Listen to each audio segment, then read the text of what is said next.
I'm here because I am a roaring lion crying out righteousness. Last Thursday, Joe Biden, my time Biden, gave his State of the Union address, right? Last Thursday night. I actually watched it. I did. I thought I wasn't going to do it, but I said, well, let me just see what he's going to say. The reason why I didn't want to watch it because I thought Joe was going to make so many gaffes and forget his lines or something like that. It would just be too painful if anybody watched. But Joe stepped out. Joe came out swinging like Muhammad Ali. That boy came out bad. He came out swinging right at Trump, calling him my predecessor. Never called Trump by his name, called him my predecessor. My predecessor did this. My predecessor told Russia, you can do what the hell you want to do with the NATO nation. My predecessor wants to cut Social Security. My predecessor says he's going to be a dictator on the first day. My predecessor likes to run with strong men, or at least they think they're strong men, autocrats and dictators like Kim Jong-un and Vladimir Putin. My predecessor is hanging out with Viktor Orban tomorrow. My predecessor. But I think that what was worse was that woman, that Senator Katie Britt from down there in Alabama.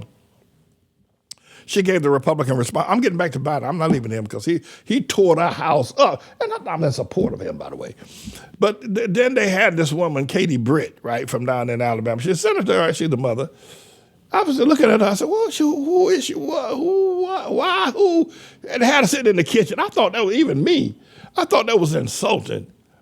Had the woman sitting in the kitchen. You know what they say about women? They need to be in the kitchen barefoot and pregnant. What the heck? What is going on with these Alabama boys? What's going on with these conservative boys? What is going on with Mike Johnson? What's going on with these? What is the problem over here? Everybody knows since women's liberation and the right to vote in 1920 and the women's movement, I forget what they call it now, and women been trying to get out the kitchen, get out of being barefoot, and try to break through the glass ceiling. I'm telling you the absolute. And Donald Trump had to be the one that suggests nothing goes on in the Republican Party in a major way unless Donald Trump gives his final approval. Donald Trump must approve this woman, Katie Britt, Senator Katie Britt, by the way, from Alabama, put that woman in the kitchen. I thought, what is equally stupid is Donald Trump saying black people not relate to him because he got a mugshot. All black people got a mugshot. Well, I do have one, I have to say. But not all black people got mugshots. Trump said, listen, black people relate to me now because I got a mugshot, because all black people got mugshots. I was quiet about that. I said, I ain't going to say too much. Because I do have somewhere shrined away in Washington, D.C., in the FBI files is my fingerprint, or my fingerprint, and my mugshot. So I do have one. But to say that was one of the most racist statements I have ever heard in my entire life. Donald Trump. Mugshot. And then Charles Barkley, out of which I don't, Charles Barkley is, he's funny. But so to put that woman, what on earth are the Republicans? I'm looking at this, I said, dog, we're in the tribulation. There must be something crazy. Must be a crazy division. Because to put a woman, and she's a senator, by the way, they didn't give her a due. To put her in the kitchen, that was insulting. What are these Republicans thinking about? What are they stinking about ought to be the question. Anyway, but you put it, and then she messed it up. She tried to say that some woman who had gotten raped when she was 12 years old down yonder in Mexico, south of the border, in Mexico way. No, she got raped down there in Mexico. She was 12 years old. She got raped every day, and at 12 years old, she said she got raped multiple times per day. Right? But this kitchen maid, Katie Britt, tried to make it seem like it just happened yesterday. And then they had this woman, Laken Riley. This was another one. By the way, did y'all see Marjorie Taylor Greene? What is wrong with her? By the way, that woman's got, Is Marjorie Taylor Greene a tranny? I'm serious. So, Pastor, man, nobody asks a question like that. No, is Marjorie Taylor Greene a tranny? I don't know. Inquiring not with my, I have a right to, well, by the way, if she is a tranny, listen, people that are trannies are very proud of being trannies, right? You say, well, she's not a tranny because she got 2 children. Listen, don't base the fact that people got children means that they're straight.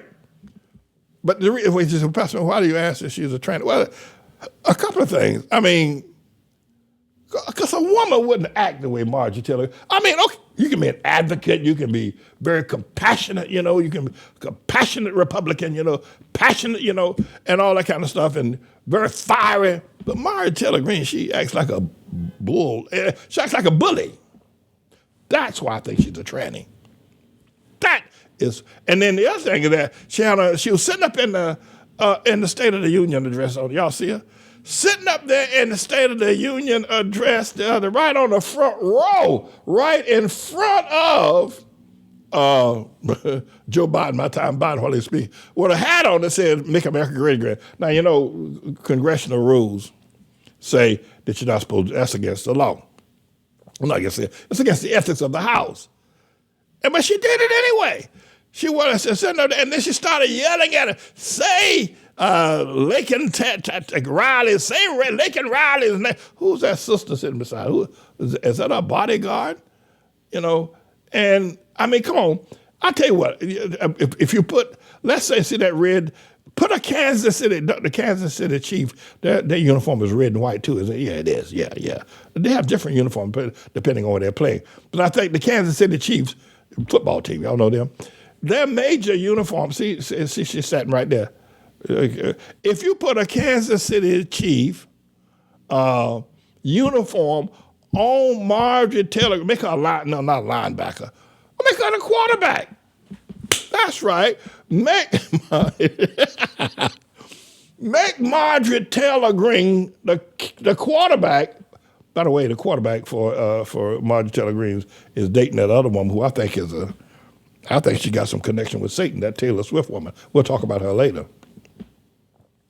But who's that body? Is that a body? Is that she got 2 bodies? I never seen that woman with the sitting there with that sour look on her face. The woman, the sister, the Hamite sister over there with the big thick glasses, she's like she's been baptized in lemon juice. Look at her. But so if you put a Marjorie Taylor Greene being, I just ask if she's a tranny. If she's not a tranny, I don't, then she's not a tranny. But she acts like one. She walks like one. She talks like one. They said in North Carolina, if it walks like a duck, if it talks like a duck, if it quacks like a duck, it's a tranny. Anyway, so let's get back to Biden. So Biden was very powerful. I was amazed. I think, and I could be wrong, and I don't mean to insult the integrity of our nation's leader. That's not what I mean to do. Of course, I don't mean to miss him either in terms of telling the truth. I thought maybe they had given Biden a shot of some juice, something to keep him up, up us, and make him, because he was yelling and carrying on. And I thought it was pretty good. A lot of people say that the speech he gave was not a State of the Union. It was a political speech, and it probably was. But he saved himself. Now he's on the campaign trail. A little bit later on in the broadcast, I'm going to tell you about why I think that Donald Trump ain't got the money. But I think the other thing is that this boy Mike Johnson looks like Clark Kent from Superman. Y'all ever see Superman? This boy, he looks just like Clark Kent, right? He's not quite as tall as Clark Kent. And Camelback ain't black hair, look like Lois Lane. I was looking at him, and he kept making all these funny faces, and he didn't stand up once. I think he stood up once when Biden said something. I don't know what it was. I think Biden said, "Make America Great Again." But for the whole hour and 7 minutes that Biden spoke, Clark Kent sat there making all kind of faces, shaking his head, and like, no, don't be shaking your head behind me. And this is his first time sitting in that seat, because he was made the Speaker of the House after they got rid of that boy, Kevin McCarthy. It took him 15 votes to get. And so you got, who is that? You got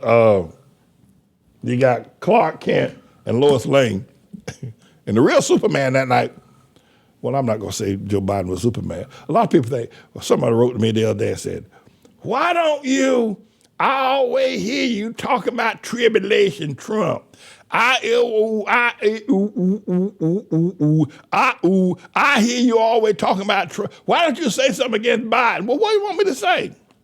You must be funny. Why do you think I'm funny? Because I don't say something, but you must be funny. Listen, I would say something about Biden if Trump would get out the way. He's always hogging up the headlines. He hogs the headlines all the time. He's always doing something where in an hour show you only got time to talk about him. If Trump stopped hogging the headlines, then I might be able to say something about Biden. Let me say this, and I'm going to be through with you because I figure y'all got something else to do. I know I do. One is that 81 years old, I don't think that's old. I saw a picture of Rosie Gritty the other day. He was 91. Y'all saw that? We got a mother in our church. I think Mother Dunlop is 96. And Mother Shekinah is 105. And dancing better than Chubby Checker. If you ever seen Chubby Checker dance, some of y'all, that's before your time. So I don't think 81 is old. You know what the problem is with Biden? I think Biden was just tired. Plus, he's got a problem now with his bones, his clavicle bones, his midsection bone, whatever it is, that from his, it's not working right. So he walks real stiff like. He ain't got no stride in his glide, no glide in his stride. So it makes him look old. And then he talks old sometimes, but I don't think 81 is too old to be president. I think that we need to stop throwing old people away. That's what I think. So when we get the young people, let the young people get old, and the young people will get their chance when they get old. We need to give young people, more young people. We need to get more young people involved in politics. We need to have more young people in leadership. well, the young people will get their chance when they get old, but not when they're young. And that's philosophy of the good honorable Dr. Reverend. Mr. Engineer, take me out of this before I say something that's going to cause me to be censored by the FCC. I'm gone, everybody.